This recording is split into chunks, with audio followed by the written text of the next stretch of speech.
विदर्भातली पंकजा मुंडेंचे पीए अनंत गरजेच्या पत्नीने आत्महत्या केल्यानं एकच खळबळ उडाली। यानंतर अनंत गरजेवरती गंभीर आरोप सुद्धा करण्यात आलेले होते।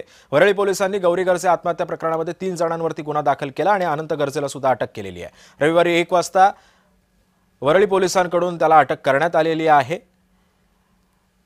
हे प्रकरण आता चिघळत चाललेलं आहे, कारण आता अनंत गरजेच्या घरासमोरच गौरीवरती अंत्यसंस्कार करणार असल्याचा पवित्रा पालवे कुटुंबाने घेतलेला आहे।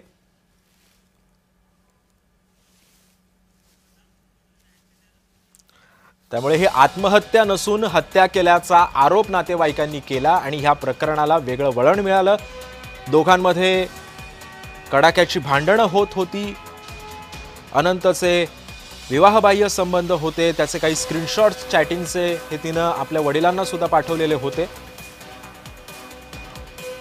आणि या संदर्भामध्ये बोलण्यासाठी सामाजिक कार्यकर्त्या करुणा मुंडे सुद्धा आपल्या सोबत आहेत।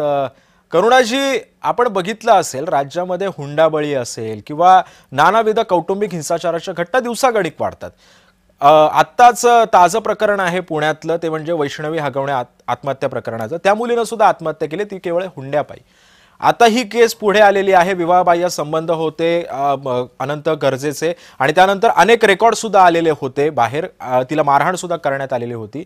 या घटना समाजामध्ये का वाढतायत आणि नेमकं या घटना पुन्हा अशा घडू नयेत यासाठी कठोर कायदे करण्याची गरज वाटते का? जसे आपण बघितलेलं आहे की आज खूपच मोठ्या प्रमाणामध्ये असे कृत्य, मानसिक एक घराची जी स्त्री असते तिच्या सोबत शारीरिक, मानसिक आणि आर्थिक छळ करणं है ना, हुंडाबळी असे प्रकार वाढत चालले। कशाला? क्योंकि जे शासन प्रशासन आहे, महिला आयोग आहे, याच्यामध्ये काहीही दखल घेत नाही, काहीही काम करत नाही। जरी एखादा व्यक्तीला त्यांना शिक्षा दिली आणि काय असते, 1-2 महिने जेलमध्ये असतात आणि नंतर बाहेर आल्यानंतर परत 2, 3, 4, 5 महिलांच्या सोबत असंच आर्थिक, शारीरिक छळ करताय आणि असंच त्याच्यासाठी प्रमाण वाढत चालले आहे। क्योंकि आज शासन प्रशासन काही दखल घेत नाही। मी काम करताना बघितलेलं आहे स्वतः की एकदम खुले प्रमाणामध्ये, एकदम उघडपणे महिलांच्या शारीरिक शोषण आणि आर्थिक शोषण, मानसिक शोषण मोठ्या प्रमाणामध्ये सुरू आहे। क्योंकि पोलीस अधिकारी काम करत नाही, शासन प्रशासन काम करत नाही। आणि तुम्ही बघू शकता याच्यामध्ये जितके आहे मोठ्या प्रमाणामध्ये जे आमदार खासदार लोकांचे पीए, ज्यांचे पाठीमागे राजकीय पाठबळ आहे, असंच लोक महिलांवरती शारीरिक शोषण आणि आर्थिक शोषण करतात। त्याच्यामुळे आज महिलांचे आत्महत्याचे प्रमाण वाढत चाललंय। आणि मला तो एकच बोलायचा आहे की आत्महत्या नसून हत्या असली पाहिजे, क्योंकि आत्महत्यामध्ये जास्त मोठी शिक्षा नाहीच आहे। करुणाजी, पण या प्रकरणाला एक राजकीय रंग सुद्धा दिला जातोय, कारण पंकजा मुंडेंचे पीए म्हणून अनंत गरजे सगळं काम बघत होते आणि त्यानंतर पंकजा मुंडेंनी सुद्धा सांगितलंय कुठल्याच पोलिसांनी कसूर बाळगू नये आणि याचा सखोल तपास करावा। आपण कसं पाहताय पंकजा मुंडेंच्या प्रतिक्रियेकडे? मी पण तेच बोलते, जे राजकीय लोकांचे जे अवरजवळचे लोक आहेत तेच राजकीय पदाचा गैरवापर करून त्यांचे आमचे चमचे, माझ्याकडे पण खूप काही पुरावे आहे। जे महिला माझ्याकडे येत आहे, सांगताय त्यांचे कार्यकर्ते, अरे त्यांचे कार्यकर्त्यांना पण खूप माज असतोय आणि स्वतःची घराची बायकोवरती अन्याय अत्याचार करताय आणि बाहेर गू खाऊन फिरताय।